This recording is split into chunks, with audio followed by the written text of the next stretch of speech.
Greetings my dudes, welcome back to Chop Shop. In these online videos we're going to be taking care of a few subjects that are cropping up in the in-person Chop Shop videos that are taking place at Snug Creative Hub in Aldershot. A couple of weeks ago we tackled doing chord fills. So the idea of not just sitting there on a single chord and hammering away at a rhythm, which is absolutely fine by the way, but being able to add meaningful content to those chords and vary what we're playing as a rhythm guitarist to add interest to our chords. But also if you do this the other way around, you can add some chords and some interest harmonically to your soloing or your licks as well. So really, really cool. And it can just make our playing sound a bit more three-dimensional. I'm a big fan of this sort of stuff. We're going to be relying on quite a bit of the cage system terminology. So E shapes, A shapes, that sort of thing. And also the pentatonic shapes. So shapes 1 to 5 of the pentatonic. We won't use all of the cage system and we won't use all of the pentatonic shapes for this lesson. I'm only going to do a quick couple of chords, but it will be really useful going forwards. I'm also going to make sure that I drop some resources in the description that you can download, and hopefully that'll help everyone get their head around this stuff. So first chord, I'm going to use an E minor shape for this A minor chord. What that means is I'm going to find my root note of A on my 5th fret of the 6th string and play an E minor shape. Guitar terminology with this stuff is absolutely dreadful. It's the worst part of learning this sort of thing. But that shape hopefully looks familiar if you've tackled the cage system, and it's going to allow us to play that A minor chord. Every one of these cage system shapes has a local pentatonic shape. The local pentatonic shape to this particular chord shape, apologies again for all the words, is going to be shape 1 of the A minor pentatonic. So it's our favorite.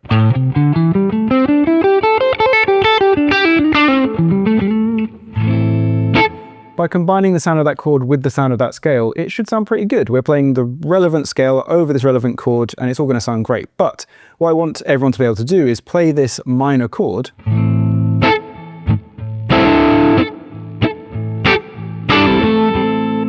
and include those pentatonic notes while doing so. So the idea behind this generally is that we want to free up a finger, and it's often our little finger for a lot of these chords. I'm going to play an A minor chord again, and I'm going to take off that pinky finger. I'm playing a slightly fancier A minor at this point. I'm not going to bother describing what's going on here. Some of you may recognize that chord, but the note I'm introducing by doing that is a note that's in the pentatonic. So it's a good note to rely on. It's not going to completely balk our chord in any way. In fact, many people prefer it. So I'm then going to visualize shape 1 of the minor pentatonic. And I would like to be able to play that while holding down a rhythm on my chord. So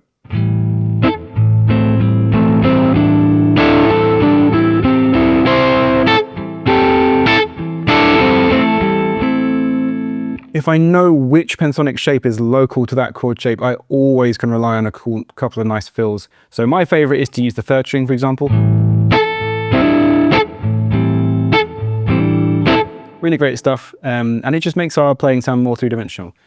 I'm going to move a bit quicker as you go through these next few chords so this video doesn't end up being 30 minutes long. The next chord is D minor. I'm going to use an A minor shape rooted on this D, which is the 5th fret of the 5th string. The same kind of trickery applies, but this time I'm going to use shape 4 of my pentatonic.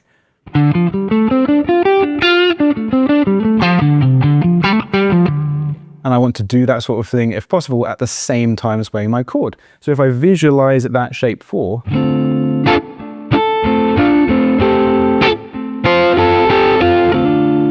there's some nice stuff there as well. In that chord in particular, you might have already heard guitarists use that, but they'll start being a bit more experimental with it. You can do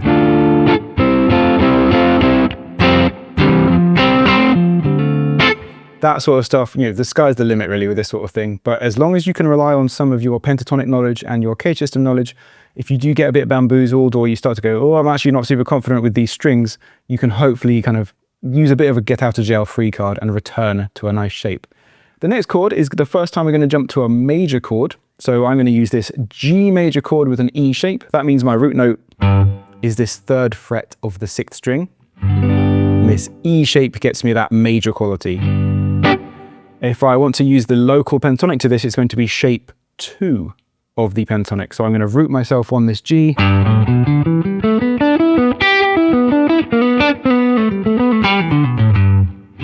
Sounds great, but I want to be able to view this at the same time as playing a chord. Now, the problem with this chord is that if we do something similar to before and we just take off our pinky finger willy-nilly, we're actually, unfortunately, fundamentally changing the quality of that chord.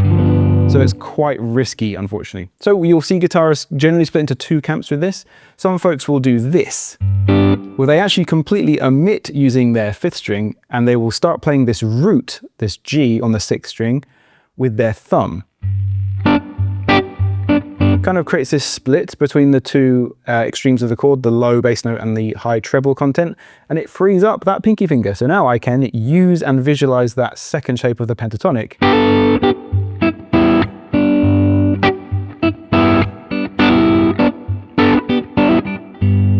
I really like that sort of thing, but I'll be totally honest, I'm not great at using my thumb for that sort of stuff. I don't maybe have long enough thumbs, big enough hands.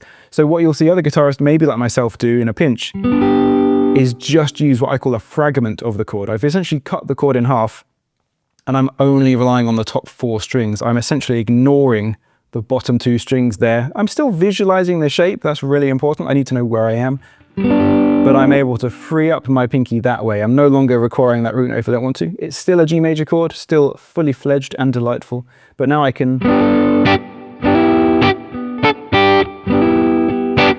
It's really great. Really useful for like Motown and stuff as well, where maybe you don't want that chunky low 6th string. Okay, last chord is also going to be a major chord, and this is going to be the chord of C major, and I'm going to use an A shape for that. So my 1st finger is going to find that root note, which is on the 3rd fret of the 5th string, and I'm going to play this A major shape. That creates a C major chord, and I'm going to be using shape 5 of the pentatonic to play locally to this chord.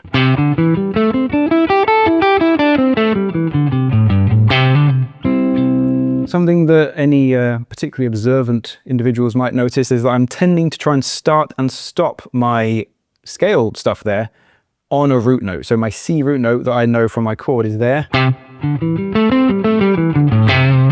The pentatonic shapes might go beyond that, they might go below it, and obviously they go above it almost all the time, but that's going to sound like home, so that's really important. This shape is a bit of a pain in that it's quite specific, and the pentatonic shape doesn't actually lend itself that well to anything we can really readily do with our left hand. So I would recommend that fragmenting trick straight away for this sort of thing. I like doing this sort of thing. I'll be playing the top 3 strings, and I'm able to introduce the 2nd string for a fill from shape 5 of the pentatonic.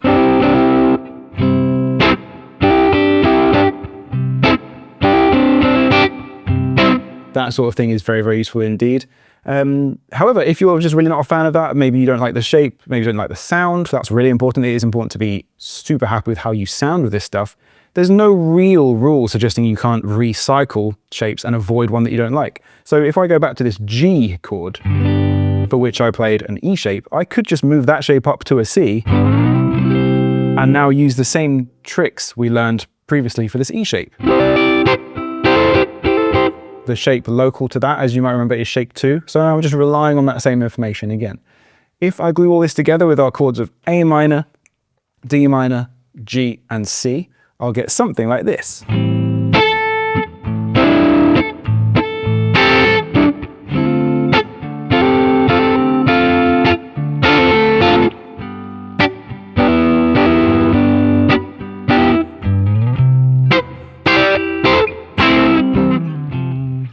Really, really useful. And imagine there's someone jamming over that, or you just jamming by yourself. Maybe you're accompanying a vocalist or something, and you just want to make those intros and those gaps, those instrumental sections sound a bit more interesting. It's really, really great.